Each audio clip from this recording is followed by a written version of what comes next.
Welcome to Mining Indaba 2025. And with me, I have somebody who's no stranger to the Mining Review Africa audience, CEO of Beech Veltman Inc.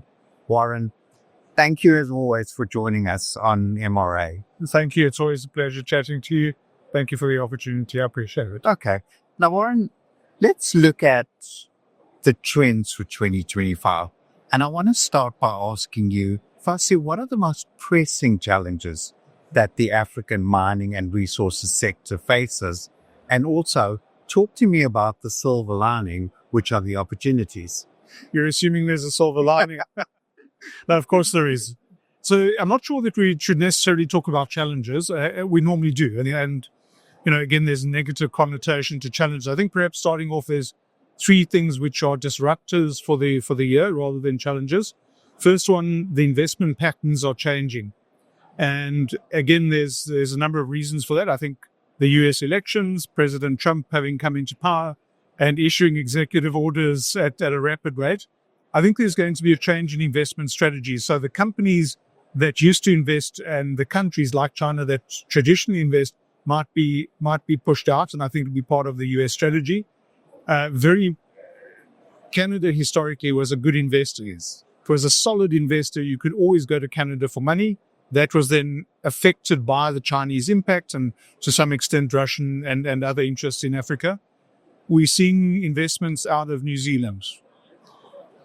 New Zealand may, again, depending on the numbers, may actually take Canada's place that Canada had historically. Yeah. It's a good, different investor with different mindset, different strategies. Yeah. So first thing is investment strategies for this year. I think it's a challenge because it's new players and different criteria, but at the same time, it's a disruptor and it's a good disruptor.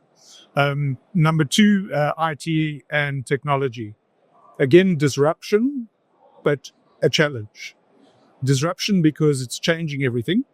It's playing a bigger and bigger role, but also a challenge because there's resistance. Yeah.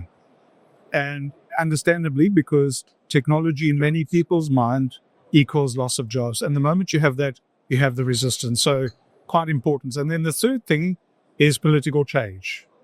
We've had the examples in Africa. We've had over 50 elections. Yeah. Changes to decision makers, changes to strategies, changes to promises to the electorate.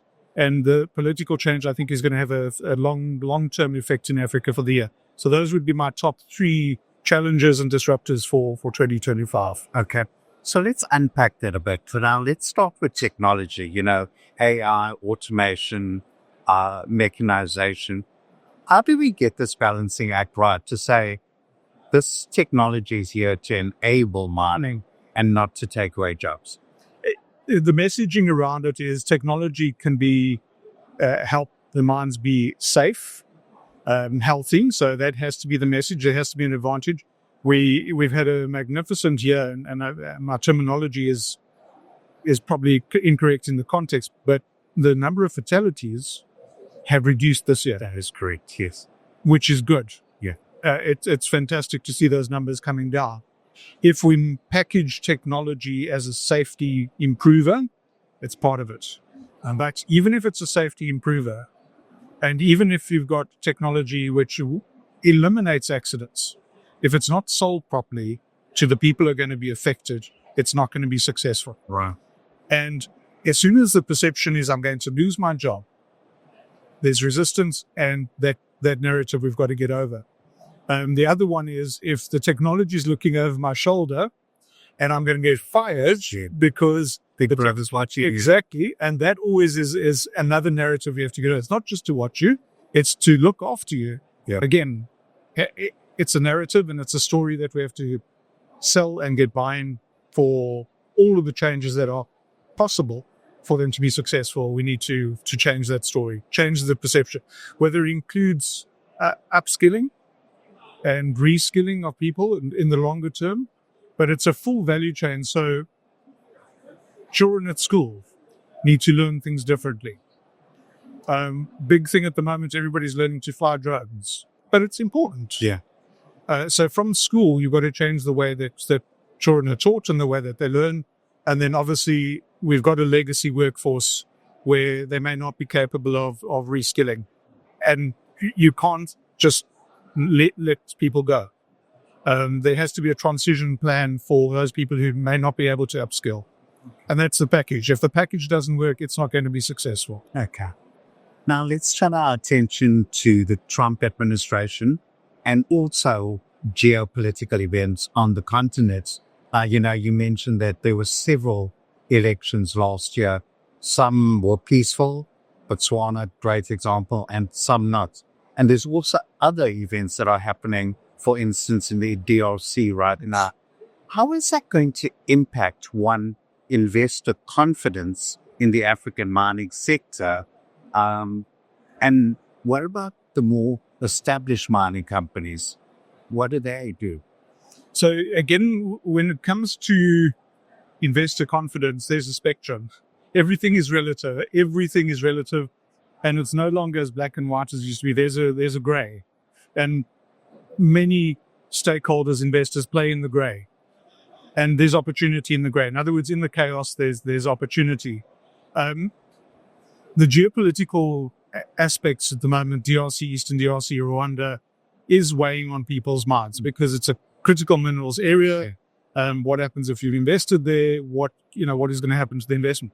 But there's nothing that focuses and sharpens the mind as much as arresting a CEO. Yes. And yes, there's a distant war going on in Eastern DRC, but arrest a CEO, and you'll know which country I'm talking about, and promise that CEO is not going to be home for Christmas and there's certain amounts of pay. That sharpens the mind. So it's a combination of geopolitical elements, but it's also a combination of where governments are, the need to fulfill promises made in elections, the need to share and spread the wealth and the minerals, not necessarily nationalization, but the nationalism principles. So it's that combination, and I think it may be motivating a lot of the geopolitical elements as well, and or transition. So as you say, Botswana, peaceful transition, radical transition in the government, radical, from a party that's been in power for decades. And then Mozambique, the complete opposite, where it wasn't peaceful at all. But again, it's because there's a perception that people have not shared in what's there. Yeah. And that sharing is quite important. So it's geopolitical, but it's also political promises, and it's sharing in the wealth. Okay.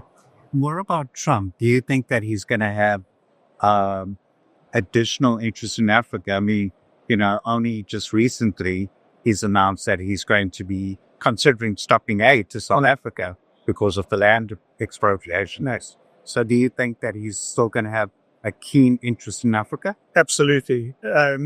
Again, for many, many reasons. One, U.S. investors want places to invest. It's as simple as that.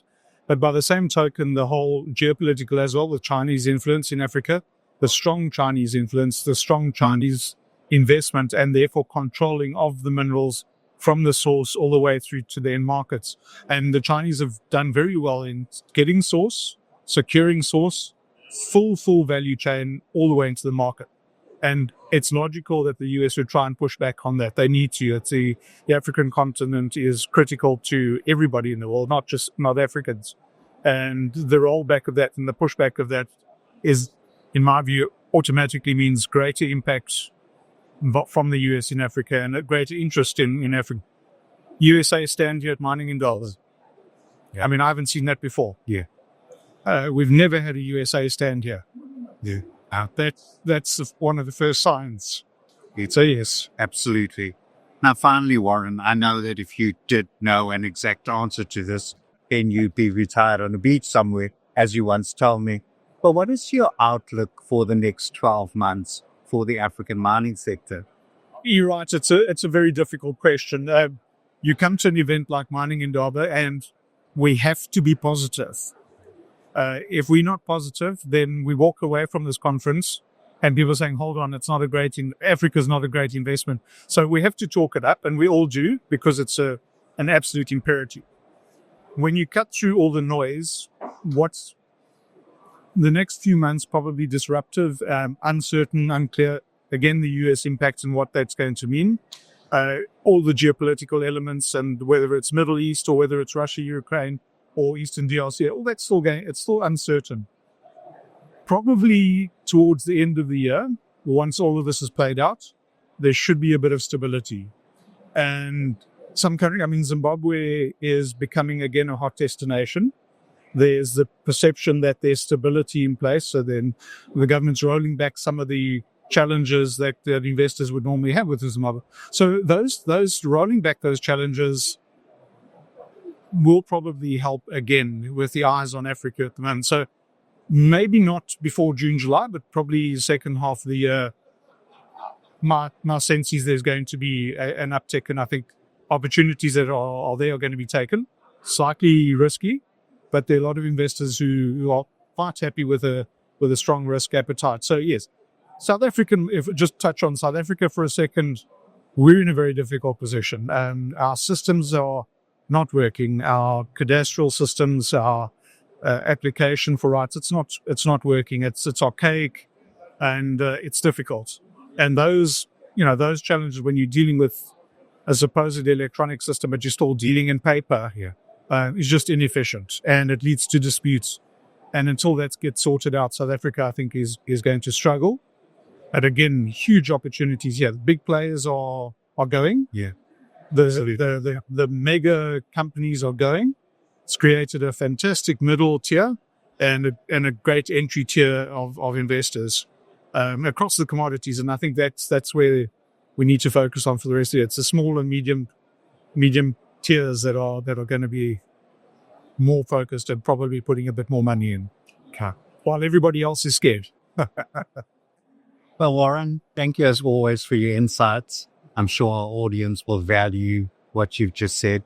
And thank you once again for joining us on Mining Review Africa. Thank you very much. Thank you.